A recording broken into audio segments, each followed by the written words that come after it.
Hello friends, मेरा नाम अभिषेक पांचाल और आप देख रहे हैं study with Abhishek Panchal YouTube channel. दोस्तों, आज हम पढ़ेंगे कक्षा 11 की राजनीतिक बुक का अध्याय 8 स्थानीय शासन। दोस्तों, आपने केंद्र सरकार के बारे में सुना होगा, जैसे हमारे प्रधानमंत्री जी और उनकी मंत्रिपरिषद, और राज्य सरकार के बारे में भी सुना होगा, जैसे हमारे मुख्यमंत्री जी और राज्य में जो काम करते हैं कई सारे मंत्री जी। लेकिन आपने पार्षद और सरपंच के बारे में जरूर सुना होगा और देखा भी होगा। जो पार्षद और सरपंच होते हैं जो हमारे द्वारा चुने जाते हैं यानी स्थानीय स्तर पर, और इन सबको बोलते हैं स्थानीय शासन। आज हम इसके बारे में पढ़ेंगे, स्थानीय शासन कैसे चलाया जाता है, किनके द्वारा चलाया जाता है और इसमें कौन कौन शामिल होते हैं। तो अब हम स्थानीय शासन पाठ को पढ़ने के बाद इन बिंदुओं के बारे में जान सकेंगे। भाई, जैसे पहला बिंदु है स्थानीय शासकीय निकायों का महत्व क्या है, मतलब जो स्थानीय स्तर पर चलाया जा रहा है शासन, इसका क्या महत्व है। दूसरा, संविधान के 73वें और 74वें संशोधन के अंतर्गत क्या प्रावधान किए गए। तो संविधान में 73वां और 74वां संशोधन किया गया था, इसके अंदर क्या क्या प्रावधान करे और क्या क्या नई नई नीति अपनाई। स्थानीय शासकीय निकायों के काम और जिम्मेदारियां कौन कौन सी है, और इस चैप्टर को पढ़ने के बाद हम स्थानीय शासकों के काम यानी जो स्थानीय स्तर पर सरकार चलाते हैं उनके क्या क्या काम है और उनके क्या क्या जिम्मेदारियां है, इन सब के बारे में पढ़ेंगे। दोस्तों, तो शुरू करते हैं चैप्टर को। अब हम देखेंगे स्थानीय शासन की परिभाषा। गांव और जिला स्तर के शासन को स्थानीय शासन कहते हैं, मतलब कि जो गांवों में और जिला स्तर पर जो शासन चलाया जाएगा इसको बोलते हैं स्थानीय शासन। इसका जुड़ाव आम जनता से होता है, जिसका जुड़ाव होता है जो आम जनता से होता है, और इसमें आम जनता की समस्याओं तथा दैनिक विषयों पर चर्चा होती है। जो इसमें जो आम जनता है यानी स्थानीय स्तर पर जो जनता रहती है वहां पर उसकी समस्याओं का हल होता है, और जो दैनिक विषय मतलब उनमें वहां पर क्या क्या काम किए जाएंगे इसके बारे में भी विचार होता है। स्थानीय शासन के तहत स्थानीय लोगों को अपने मोहल्ले की अधिक जानकारी होती है। दोस्तों, अगर स्थानीय स्तर पर शासन चलाया जाएगा तो जो वहां के लोग रहेंगे उनको वहां के मोहल्ले की भी जानकारी होती है, वह वहां की समस्याओं को अच्छे से जानते हैं और वो जहाँ पर उनकी समस्या को अच्छे से जानते हैं, इसलिए शासन में उनकी भूमिका होनी चाहिए, और इसलिए जो स्थानीय शासन चलाया जाता है उसमें आम जनता की भूमिका होनी चाहिए। दोस्तों, अब हम पढ़ेंगे भारत में स्थानीय शासन का विकास, मतलब कि जो भारत में स्थानीय शासन आया था और उसका विकास कैसे हुआ, यानी वो स्थानीय शासन की स्तर में बढ़ोतरी कैसे हुई। भारत में पहले पंचायत सभा विद्यमान थी। जो भारत में पहले पंचायत सभा विद्यमान थी यानी पंचायत सभा होती थी, समय के साथ इसके काम बदलते रहे। 1882 में लॉर्ड रिपन का इसमें महत्वपूर्ण योगदान था। जो 1882 में सन 1882 में लॉर्ड रिपन थे, उनका इसमें बहुत महत्वपूर्ण योगदान था।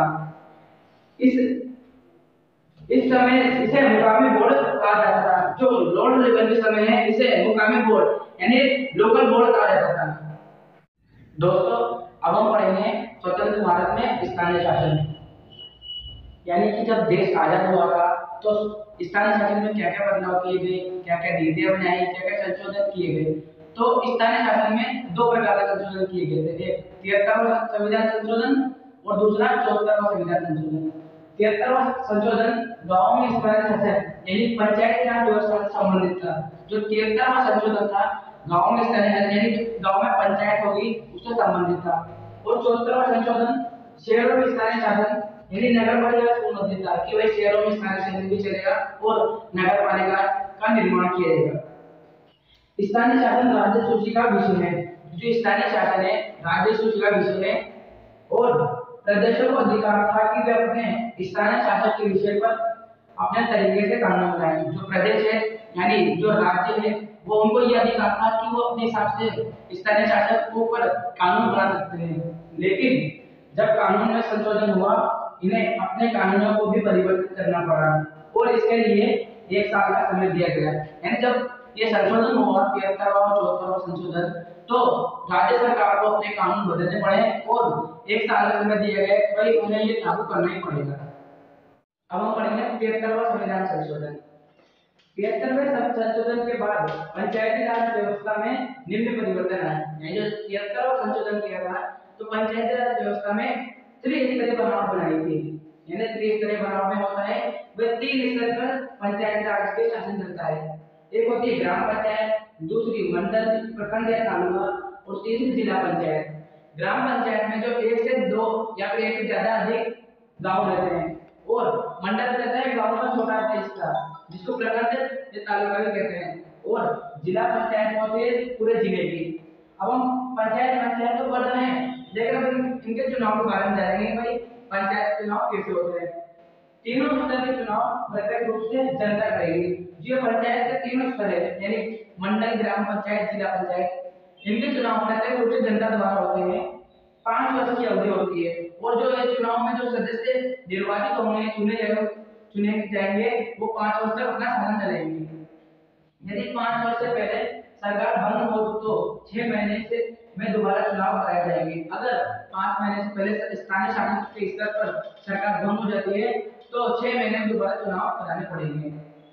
इस संशोधन से पहले अप्रत्यक्ष चुनाव होते थे। इस संशोधन से पहले अप्रत्यक्ष चुनाव होते थे। दोस्तों अब हम पढ़ेंगे आरक्षण। यानी जब 73 और 74 में संशोधन लागू किया गया तो उसमें आरक्षण की क्या व्यवस्था थी। पहला, 1/3 सीट महिलाओं के लिए आरक्षित, यानी जो 1/3 सीट है, 1/3 सीट है यानी 33% जो महिलाओं के लिए आरक्षित होगी। और एससी व एसटी के लिए भी आरक्षित होगी सीटें। जो एससी और एसटी समुदाय के व्यक्ति हैं उनके लिए भी आरक्षण है। ओबीसी को आरक्षण जरूर लगे, तो अगर किसी गांव में जो ओबीसी की जनसंख्या ज्यादा है तो उनको भी आरक्षण है अगर सरकार को जरूर लगे तो। तीनों स्तर पर अध्यक्ष पद पर आरक्षण किया है, मतलब आरक्षण तो है, लेकिन अगर ऐसा समझे कि पंचायत स्तर पर आरक्षण है, सरपंच के स्तर पर आरक्षण है, तो ऐसा नहीं है। जो प्रधान तक अध्यक्ष पद तक भी ये आरक्षण दिया जाएगा। एससी और एसटी पर भी 1/3 सीट महिलाओं के लिए आरक्षित है, यानी एससी और एसटी के समुदाय हैं उनमें भी अगर 1/3 सीट है जो महिलाओं के लिए आरक्षित होगी।